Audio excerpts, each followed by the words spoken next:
Ayer y antes de ayer de corriente eléctrica. Y ya estaba pensando, lo voy a usar para explicar cómo es el campo eléctrico. Fijaos, estuvimos diciendo cuál es el efecto del campo eléctrico dentro de conductores.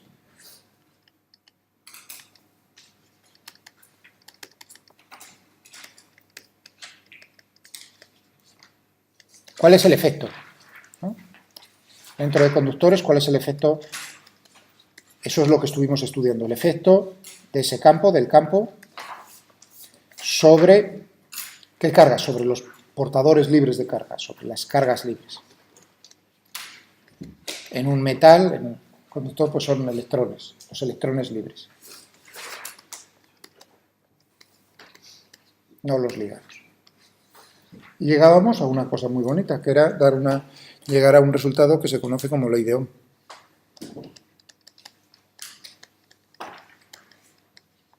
Ayer después de estar con vosotros, me pasé a Wikipedia. A ver, me gusta, a veces, ¿no? Porque uno aprende cosas con las que intenta, pues, darse pegotes. ¿No? Es cierto, porque queda bien, ¿no? Para ligar, funciona. Lo que pasa es que ahora con el móvil a mano seguro que están mirando a ver si lo que dices es cierto o no. Bueno, pero pues me voy a dar ahora el pegote. Imaginaos, sé tanto ¿visteis lo de Bernoulli y todo eso? Lo del Brachistochrón. Ya sabéis claro, está muy bien tener a mano la enciclopedia, está muy bien. Y dije, anda, bueno, esto de la ley, realmente, la expresión que dio Ohm, o sea, que encontró experimentalmente, es la que todos conocemos de esta manera.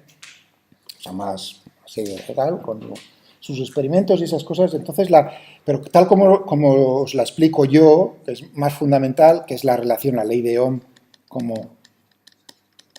¿no? Y de esto llegamos a este resultado. Claro, y yo dije, esta es la ley de Ohm microscópica, o la ley de Ohm como Dios manda, o como queráis llamarlo.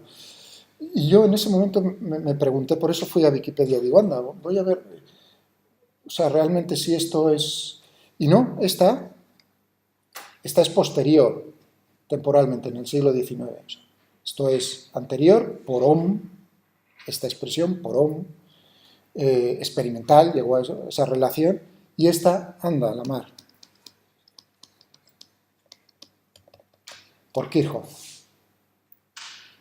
O sea, posteriormente, no recuerdo cuántos años, pero posterior.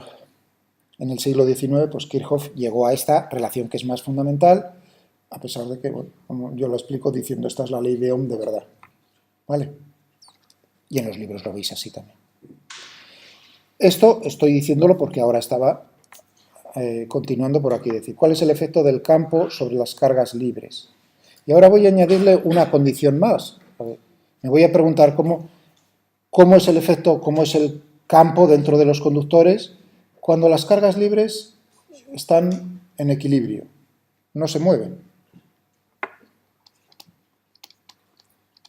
¿Qué ocurre cuando se alcanza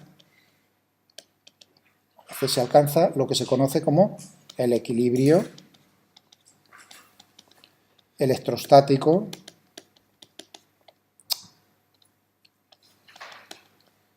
dentro del conductor?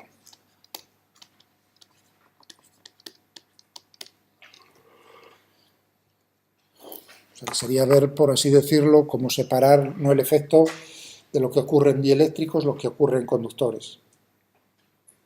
Fijaos, uno aplica un campo eléctrico, está acelerando, se alcanza una velocidad de desplazamiento, pero claro, imaginaos que ahora no tenemos batería ni nada, sino que tenemos un trozo de metal, aplicamos un campo eléctrico sobre ese metal, acelero las cargas libres, claro, se redistribuyen, se redistribuyen y esas cargas, por supuesto, crean también su propio campo, que afecta a las propias cargas libres. ¿Entendéis de la forma de...? Ya, yo espero, se redistribuye. Me da igual cuánto tiempo tarda. Y espero hasta el momento en el que no se mueva ninguna más. Eso es en equilibrio, por eso dice la palabra mecánica, en equilibrio electrostático. Y yo me pregunto ahora cómo es el campo eléctrico total, neto, dentro del conductor. No solo el que has aplicado tú para acelerarlas, sino también el que están creando las propias cargas. Si uno dice, ostras, y así ahora nos... Sigma, os recuerdo que aquí es la conductividad. No, uno dice, pues, si está en equilibrio, la densidad de corriente, no puede haber corrientes, la densidad de corriente es cero. ¿Estamos de acuerdo? Así de simple. Por lo tanto,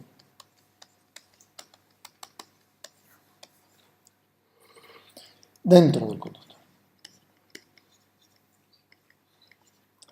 Dentro del conductor, dentro, bien dentro del... O sea, dentro. La palabra es dentro, porque hay dentro y sobre. Y ahora, porque uno dice, vale, salvo, porque aquí en este caso, ¿qué es lo que estábamos utilizando? La única fuerza que está actuando sobre las cargas libres es el campo. ¿De acuerdo? No decíamos ni gravedad ni nada de nada. Pero aquí si uno piensa en un trozo de metal, de conductor, efectivamente para una carga libre que está por aquí, la única fuerza posible es la del campo. Pero, cago en la mar, justo aquí en la superficie, por eso digo lo de dentro y sobre. Dentro está claro, no puede haber corrientes en el asunto. Pero sobre la superficie tiene que ser el campo eléctrico, tiene que ser cero. Hombre, en principio uno dice, tú no podrías arrancar los electrones, eres muy bestia, los arrancas. Pero si no, no pueden atravesar esa superficie, por así decirlo. Es decir, que el campo podría, en este caso, o la fuerza que se está ejerciendo sobre este portador libre será la del campo que hay, más las fuerzas que están, ¿no?, como la tensión superficial en un líquido, que lo mantendría ahí. Claro, eso es perpendicular a la superficie. Es decir, que si el campo eléctrico tuviese una componente, tiene una componente normal, y uno diría una componente justo ahí, tangencial a la superficie. Pero ¿qué pasa con la componente tangencial? Si fuese distinta de cero, significaría que la carga libre del electrón resbala, se movería a lo largo de la superficie. Pero eso no es equilibrio. Eso significa que entonces sobre la superficie el campo eléctrico es normal, si es que hay algo, tiene que ser normal en equilibrio electrostático. No se os olvide que aquí estamos bajo estas condiciones. ¿Vale? Muy bien.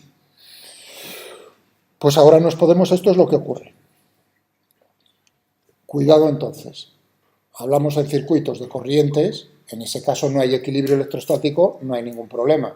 Existe campo dentro del conductor, pero en equilibrio electrostático el campo tiene que ser cero. Ahora, podemos preguntarnos, anda, y a lo mejor podemos saber algo de cómo se redistribuye la carga en el conductor. Y ahora uno dice, pues, coger cualquier forma. Tengo este tocho de conductor. ¿No? Y espero al equilibrio. Entonces sé que aquí dentro es igual a cero. Y ahora aplico la ley de Gauss. Fijaos cómo la ley de Gauss ahora me permite, justo en algunos casos con la simetría, cuando sé cómo es la distribución de carga, me permite hallar, porque tiene simetría, el campo eléctrico, y ahora es justo al contrario. Es en una ecuación, a veces me dan como dato una cosa, y ahora es al contrario. Yo he intercambiado y ahora me dan como dato, yo lo he analizado y sé que el campo eléctrico es cero, y ahora me dicen cómo es la distribución de carga. Y yo cojo una superficie, vamos a hacerla primero, en este punto. Cojo una superficie cerrada, imaginaria, gaussiana, ¿no?, que esté dentro del conductor, contenida dentro del conductor. Y yo digo, pues nada, liquidado E por diferencia. El flujo del campo eléctrico a través de esa superficie es el Q dentro dividido por epsilon sub 0. Pero si esto es 0, esto es 0. Por lo tanto, la carga neta dentro es 0. Es decir, que aquí, anda, hago más grande. Lo hago tan grande como yo quiera. Y hago la superficie imaginaria gaussiana que siga la superficie del conductor. justo infinitesimalmente cerca por dentro. ¿De acuerdo? Entonces vuelvo a aplicar lo mismo y en toda esta zona, en todo dentro del conductor, efectivamente la carga sigue siendo cero, lo único que he hecho ha sido agrandarlo. Anda, y si imaginaos que ese tocho de conductor lo hubiese cargado yo, tuviese carga neta distinta de cero, eso lo puedo hacer poniéndolo en contacto con algo, ¿no? ¿A dónde ha ido a parar la carga neta? Pues te lo está diciendo, es decir, algún sitio no desaparece en la superficie. La carga neta libre ahí se distribuye sobre, vamos a poner la palabra sobre.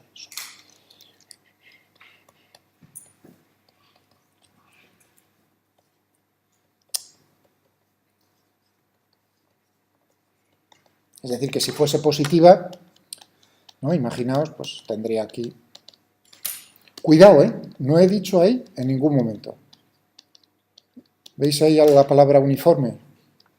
Sobre. ¿Se distribuye uniformemente? ¿Veis? No, no veis uniformemente. Por lo tanto, yo no estoy diciendo que la distribución sea... Digo que es una distribución superficial de carga. Si hay carga neta, efectivamente, eso sí lo estoy diciendo. Y lo he demostrado. Pero no que sea el mismo valor en todos los puntos de las... Eso es otro cantar. Hombre, cuando haya asimetría en el problema, podremos discutir eso. Podemos discutirlo si queréis ahora en algún caso. ¿Alguna cuestión acerca de bueno, podemos entonces... una pregunta bonita. O sea, estoy pensando, a ver si...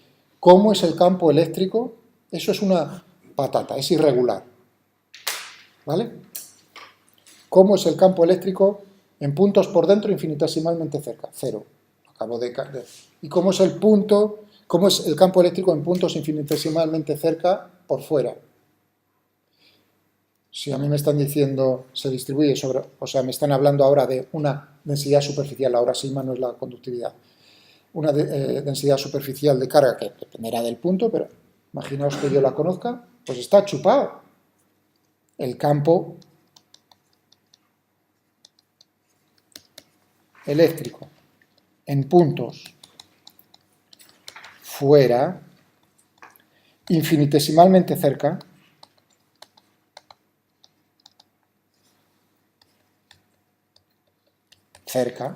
pues no es nada más que sigma dividido por ¿qué? Por epsilon. Recordad lo de la discontinuidad, o sea, de decir, bueno, ¿para qué explicarán lo de la discontinuidad? Porque ahora uno dice, oh, si tú partes de cero, el salto tiene que ser, naturalmente, el salto, su valor, el escalón, tiene que ser sigma dividido por epsilon sub 0, pues no te queda más remedio, no digas sigma dividido por 2 epsilon sub 0, entonces no habría esa discontinuidad. Efectivamente, tendríamos esto. Y además, porque yo ahí estoy poniendo en módulo.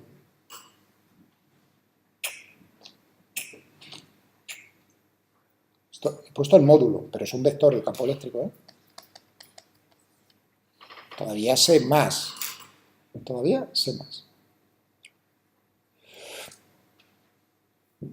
Si recordáis ahora, por orientaros, la discusión que hacía acerca de cómo era el campo en una distribución superficial, cómo era discontinuo la componente normal, cómo era continua la componente tangencial.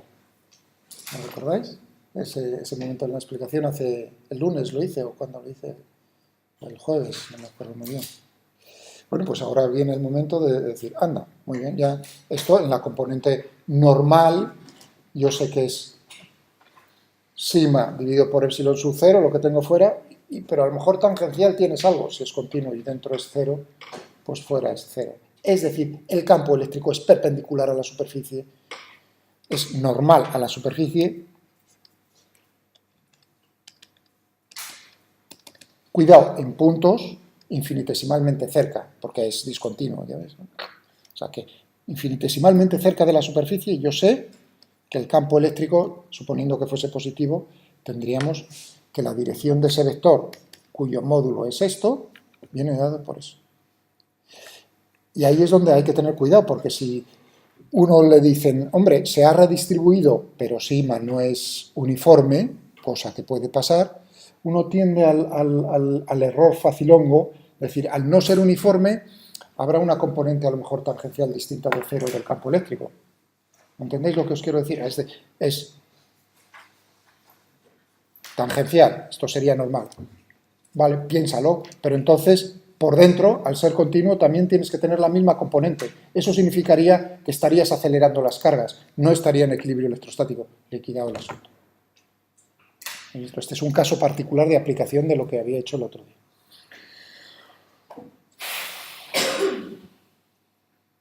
Vale, pues vamos a un ejemplo. Tenemos mucho tiempo.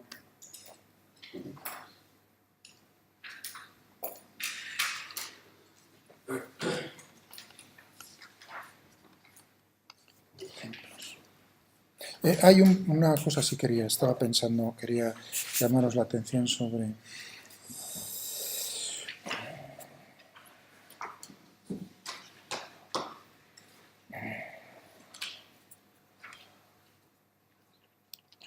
Era...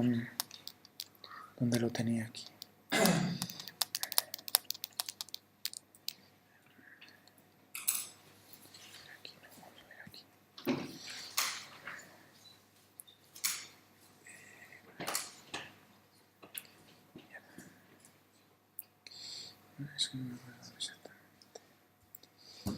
Ah, sí.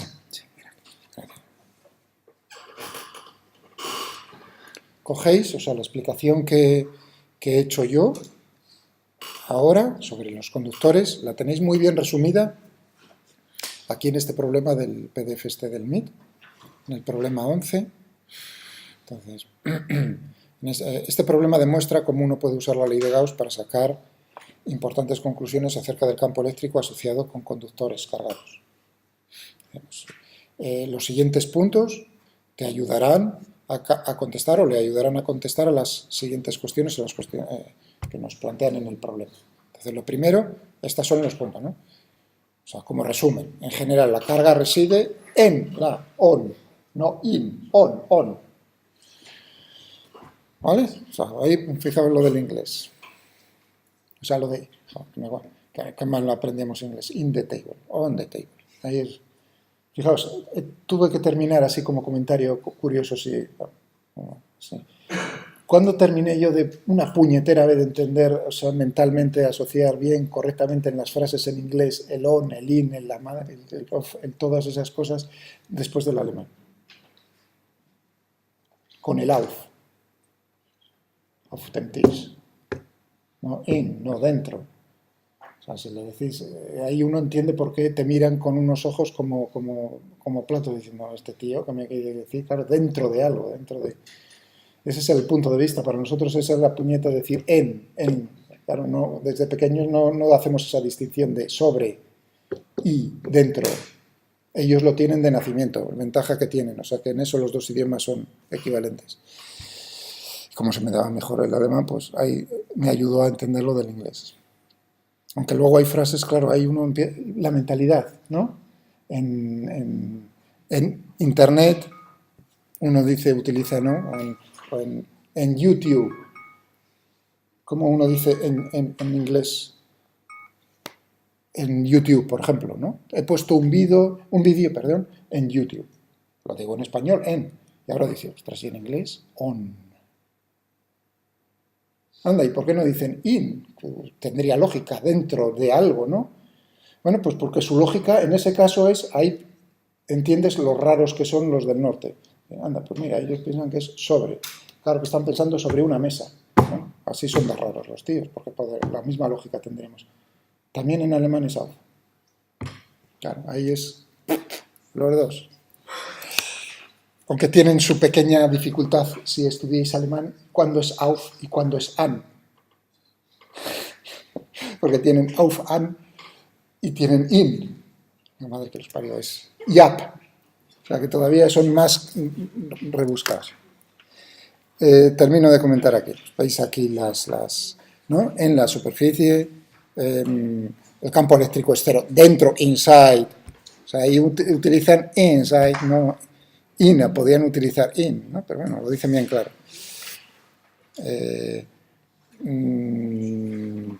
La carga inducida en la superficie interna, fijaos, Claro, porque yo he dicho sobre la superficie, pero ahí tenía que haber dicho sobre la parte interna de la superficie. Bueno, tal. Y podéis, por favor, así como ejercicio, para pensar en si lo habéis entendido bien, en el ejemplo que nos pone aquí, estudiadlo. Este ejemplo. Tenemos una esfera conductora y tiene una esfera y tiene es una corteza de radio interior R1 y radio exterior R2. Entonces ponemos, está sin cargar, la carga neta es cero, pero situamos, de alguna manera he logrado situar una carga puntual en el centro. Primero os lo pongo en el centro de las esferas, positiva. Estudiar cómo es la densidad superficial de carga que se crea dentro de la superficie, en la parte interna de la superficie, porque ahora la superficie tienes dos superficies, ¿no? La de dentro y la de fuera. ¿Cómo es la densidad superficial de carga? En este caso, sí, neto tiene que ser cero. Mirad a ver cuánto vale. Y luego, el problema un poco más difícil. Si hay simetría, naturalmente la densidad en cualquiera de las superficies, uno ya ve, no puede ser la misma densidad superficial fuera que dentro, porque si no tendrías carga neta, tiene más superficie fuera que dentro. Pero en cualquier caso, en cualquiera de ellas por separado, la densidad es uniforme. Si está la carga centrada en el centro. Pero ¿y si la descentro, como en este problema? Eso es lo bonito. ¿Cómo es la densidad superficial? Entonces, mirad a ver si lo entendéis y si no me lo decís, no lo hago, no lo voy a hacer. Si no me lo pedís expresamente, es decir, que no he entendido, que en ese caso pasa una cosa muy curiosa, que sí, la de dentro pues se ve afectada de alguna manera, de tal manera como veis aquí que la densidad es mayor, carga negativa cuanto más cerca de la carga, esta positiva, pero anda, la otra se queda inmutable, la densidad es uniforme. Ese aspecto es lo que os estoy recalcando yo para ver si lo entendéis. A ver si llegáis a ese punto, entonces lo tenéis claro todo. Y lo dejamos aquí. Salvo alguna pregunta que me queréis hacer.